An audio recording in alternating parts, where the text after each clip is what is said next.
Beneath the relentless Arizona sun, Joshua Granger stood on the porch of his grandfather's old ranch.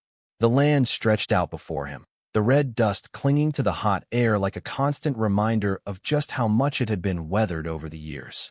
Joshua had inherited this land just 6 months ago, a 102-acre piece of history, his grandfather's pride and joy, the heart of freedom. It had no HOA, no restrictions, and most importantly, no one telling him what he could and couldn't do. At least, that's what he thought until the HOA from the neighboring development, Creekstone Trails, started making their presence known. It all started small. Notes left in his mailbox telling him to mow his grass. People parking on his ranch road like it was a public driveway. One woman even came over and told him his cabin didn't match the neighborhood color palette. He laughed that one off, reminding her she didn't live in his neighborhood. But that was just the beginning. Things escalated quickly when the HOA, claiming his land was lowering their property values, started pushing harder. The HOA's Karen, the head of the board, showed up one morning, clipboard in hand, ready to drop the hammer. Joshua wasn't having it. As he stood there, his rifle lined up with a target on his ranch's edge, Karen stormed over, demanding he shut down his gun range. The thing was, Joshua wasn't running a public range. He'd set it up for veterans by invite only, but Karen didn't care about that. She didn't care about his rights or his plans. All she cared about was control. "You can't do this," she yelled, her voice shrill, her heels digging into the dry dirt as she stomped her foot like a child throwing a tantrum. "You're disturbing the peace." Joshua didn't flinch. He calmly removed his ear protection, then walked up to the painted property line where he'd planted a sign, "Private property. Live fire zone. Trespassers will be escorted by sheriff." He pointed to the sign, watching her face turn as white as the paper on her clipboard. Her group of board members stood behind her, shaking their heads in disbelief. One of them even dropped his iced coffee in his panic.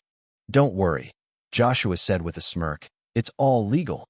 Just then, Deputy Mark, the sheriff's deputy who had become a solid ally, rolled up in his cruiser. The gravel crunched beneath the tires, dust swirling into the air.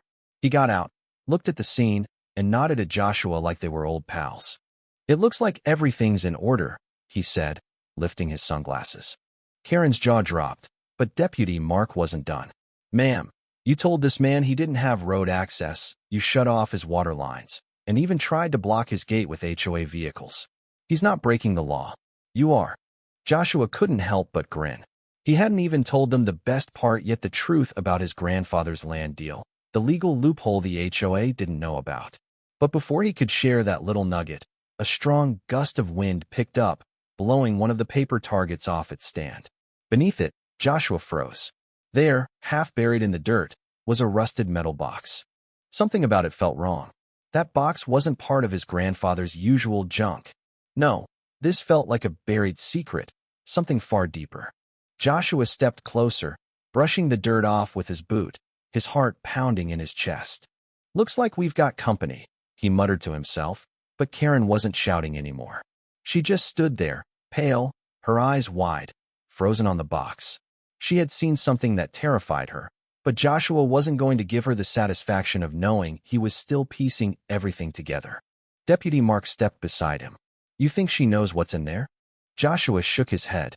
"No idea, but she looks like she's seen a ghost."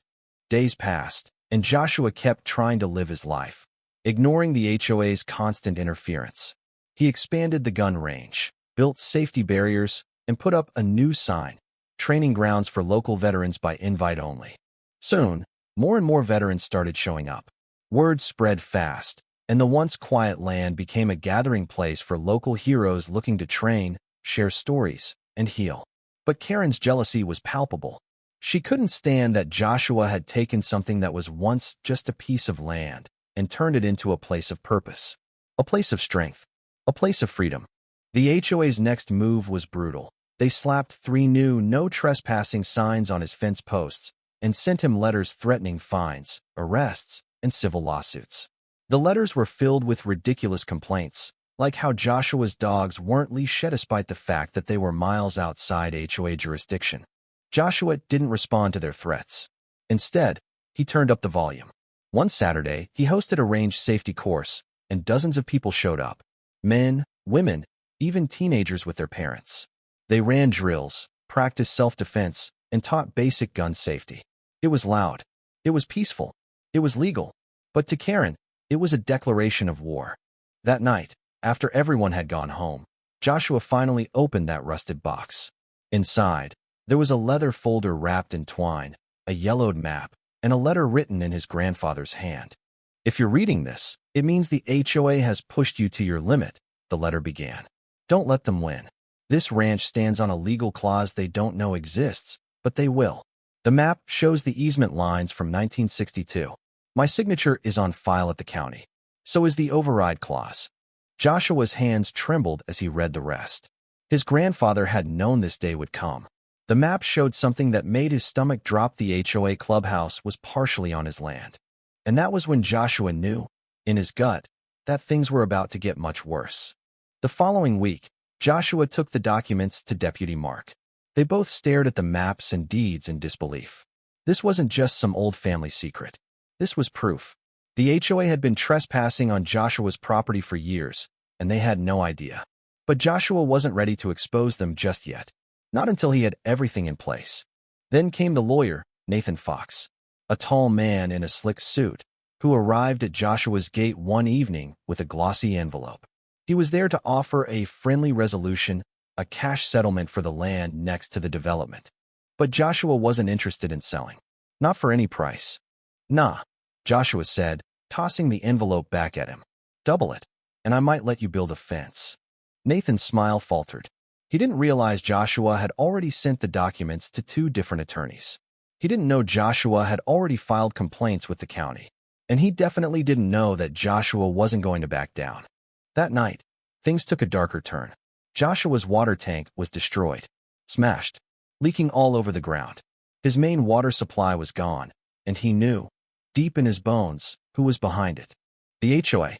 Joshua called Deputy Mark, who arrived with his cruiser, ready to help. The destruction was deliberate, and the timing was no accident. It was sabotage.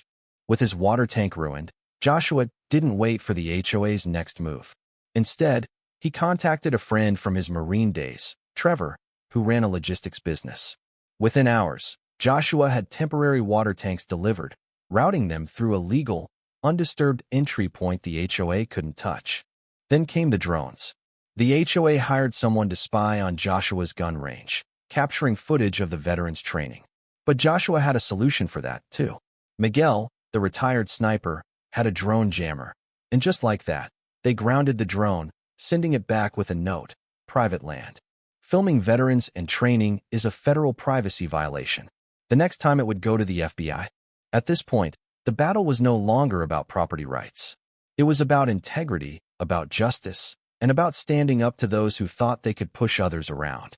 And when the HOA's lawyer, Nathan, showed up again with an even higher offer, Joshua knew it wasn't just about the land anymore.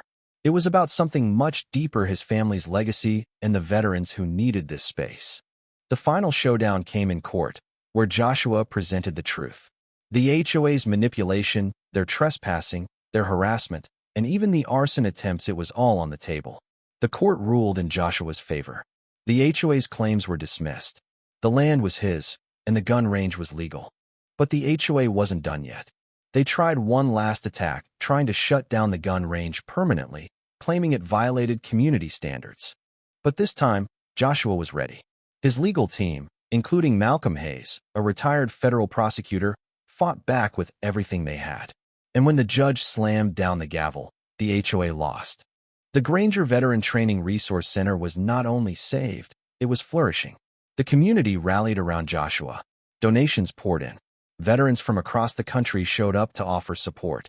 And then, as if to seal the victory, Joshua received an unexpected letter. He had been nominated for the State Veteran Impact Award, recognizing his contributions to the community. In the end, the land, the legacy, and the spirit of freedom his grandfather had fought for had been preserved. Joshua had stood his ground, and in doing so, he had built something stronger than just a ranch. He had built a sanctuary. So what do you think? Was Joshua justified in his actions? How far would you go to protect what's yours? Leave a comment below and let us know your thoughts on this intense battle between an individual and an overreaching HOA. Don't forget to like, share, and subscribe for more real stories like this one.